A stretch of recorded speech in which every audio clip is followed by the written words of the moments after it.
18 वचनाप्रमाणे आम्हाला अलौकिक सामर्थ्य प्राप्त होईल येशूच्या नावामध्ये. वचन स्पष्टपणे सांगतं की माझ्या नावाने ते प्रार्थना करतील आणि लोकांना आरोग्यदान प्राप्त होईल. माझ्या नावाने त्या ठिकाणी दुष्टात्म्यांना धमकावतील, ते मुक्त होतील लोक. अलौकिक सामर्थ्य आम्हाला प्राप्त होईल प्रियानो. अलौकिक सामर्थ्याने भरून तुमच्याकडे कदाचित कोणती डिग्री नसेल, कदाचित तुमच्याकडे एज्युकेशन चांगलं झालं नसेल, चांगले शिक्षित असाल, काही प्रॉब्लेम नाही. तुम्ही टेन्शन घेऊ नका की नाही मला शिक्षण नाही, मला लिहिता वाचता येत नाही आणि मी कसं लोकांसाठी प्रार्थना करू, वचन सांगू, उत्तेजन करू. अजिबात त्याची चिंता करू नका.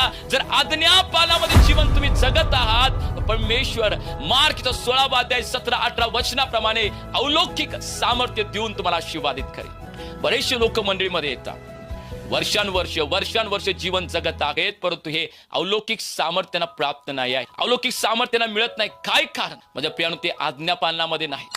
चर्चमध्ये फक्त 2 तास तिथे दाखवतात मी आज्ञापालनामध्ये आहे, पण जेव्हा ते बाहेर जातात आज्ञापालनामध्ये नाही. परमेश्वरासाठी ते त्याग करायला तयार नाहीत, परमेश्वरासाठी जग सोडायला तयार नाहीत, परमेश्वरामध्ये स्थिर उभारायला तयार नाहीत, घरामध्ये जाऊन प्रार्थनेमध्ये वेळ घालवायला तयार नाहीत, उपास प्रार्थनेमध्ये बसायला त्यांना त्या ठिकाणी आवड नाही आहे.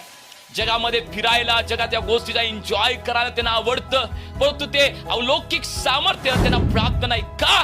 कारण ते आज्ञापालनामध्ये नाही. आज तुम्हाला हा प्रश्न पडला पाहिजे, मी प्रभूमध्ये 5 वर्ष, 10 वर्ष, 20 वर्ष मी जीवन जगत आहे आणि अलौकिक सामर्थ्य हे माझ्याकडे आहे काय? मी बायबल स्कूल करून आलोय आणि अलौकिक सामर्थ्य माझ्याकडे आहे काय? माझ्या प्रियाने मी पुन्हा सांगतो, तुम्ही जर आज्ञापालनामध्ये जीवन जगत आहात तरच अलौकिक सामर्थ्य तुम्हाला मिळेल.